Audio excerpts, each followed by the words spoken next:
Hey, my name is Jason Nicholson. Welcome to my YouTube channel. In this video, I want to talk about a tenant group that are saying that landlords can afford all the EPC upgrades to their properties and why the government should stop any landlord passing on any additional costs to tenants through increased rent.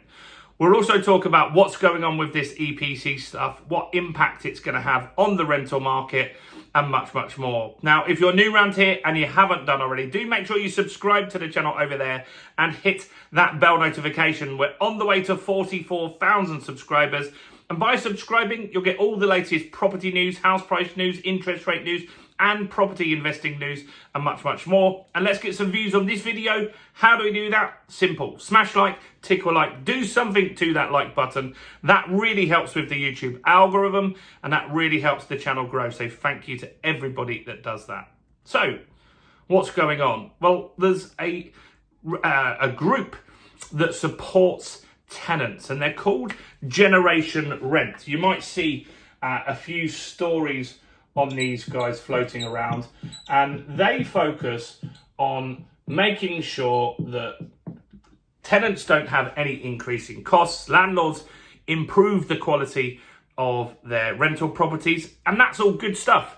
And I totally agree that there are some bad landlords in the market, but this is quite similar to how Shelter operates. So Shelter, the charity, their goal is through changes in legislation and pushing on the government to make sure that tenants and homeless people get more rights. And that also is a very right thing to do. The problem is, I think they often go about this stuff the wrong way, and a lot of the stuff is pushing landlords out of the market. We're going to have some stories this week on where the government are desperate for landlords to house these asylum seekers, which potentially will shrink the rental market even more. We never really hear of Generation Rent or Shelter having a problem with that stuff. But what you're seeing with Section 24, which is a landlord tax, with the EPC upgrade regulation, and all of this stuff is making landlords quit. 30% of landlords quit already, which isn't particularly good. And of those surveyed that are still in it, 50% are considering leaving the market or already have left the market. Now, Generation Rent's reasoning for landlords paying for the EPC stuff, but also not passing those costs on, are they believe that all landlords are mortgage free, or a huge chunk of landlords are mortgage free. That's their reasoning for that. So I've done some research on this just so we can see how does this stack up. Well, landlords that have no mortgage is a fair amount of landlords, but nowhere near most of them. It's 36%, meaning 64%, have a mortgage of some kind. Now, that's not insignificant. That's 2/3 have a mortgage, most don't. So the government proposals with this new EPC legislation is quite woolly as well. We're not getting clarity on this. So in November of last year, it was decided that we would ask landlords to spend £10,000 improving their property, getting it to a level C. Now the new words coming out of Ed Miliband's mouth are that landlords will spend £15,000 in order to get their property to a level C if they can't hit it for cheaper. So let's just say you could fit one new double glazing window, the rest of them are double glazed already, and just having one extra would get you to level C. You pay £1,000 for that, or whatever it is. That ticks the box for you. You don't have to spend 15 grand. But if you can't hit level C because you've got a Victorian property that's old, that's got sash windows that are leaky, that's got an old boiler that doesn't have insulated walls, you'd be expected to spend a minimum of £15,000 to get it as close as you can to a level C. And then we don't really know what happens, because you might spend that £15,000 and that might take you from an E to a D. You're still not at a level C. What then happens, we don't know. Do you get an exemption because you spent that £15,000? Or are they going to come back at a later date saying you've got to get it to a level C, whatever happens? This is the problem that we've got here. Now, the EPCs, how they're calculated, is soon going to be ripped up.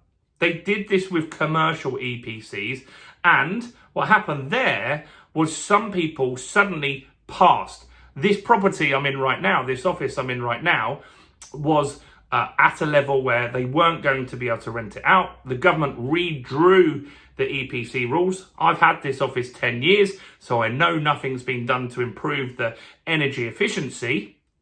And so in that time, they suddenly went up a level to a pass, meaning they could still rent the property out. The landlord had to do nothing. They had to get a new EPC registered on this, but nothing and no improvements were done, and it isn't making the world less energy or more energy efficient by doing that. Now, that could happen with the EPCs because the government want to show people that they're doing things. So they could make it marginally easier to get a C EPC, and by doing that, then it could tick off a lot of boxes and the government could say, hey, you know what, we've got everyone to a level C, or hundreds of thousands or millions more properties to a level C. So 2026, we need to see what happens there. Now in 2028, currently, Ed Miliband is proposing that any new tenancies, so you have a buy-to-let already, your tenant leaves, so you get a new tenant, or you buy a new buy-to-let and get a new tenant. Any new tenancies in 2028, they're saying you will need to have this 15 grand spent or have got the property up to a level C. That's not too far away. We've also got the whole of the market, they're saying it by 2030 will have to have this done. Now, generation rent, they're saying that landlords shouldn't be able to pass these costs on, and they're lobbying the government right now in order to do that. The problem is, Labour last week said that landlords would be able to pass these costs on to tenants at a cost of increasing rent by up to £4,000 a year. Now, all of this, generation rent, the government proposal, is a mess at the moment, because you might be a landlord watching this thinking, you know what? I'm going to get my property done. I'm going to get this work done right now because I just want to forget the hassle and I just want to move on and make sure my property is energy efficient. But there's a problem with that because this isn't a law at the moment. And so if you spent that money today, the problem that you've got is that that would not count towards this £15,000 that you've got to spend. So if you put solar panels, ground source heat pumps, insulation into your property today, and it still doesn't hit that level C, once this bill goes through, you would have to spend an additional £15,000. So by not completing this, moving this forward, making it an active law, giving people clarity, you've just got millions of landlords sitting on the side doing nothing. That's not good for generation rents customers or renters, not good for tenants, and it's not good for anybody. You've also got the problem of when this is done and it becomes a law, and then we've got to move it forward. The problem then is we don't have enough contractors in the UK. We've got contractors that are meant to be building 1.5 million houses. We can't get that done.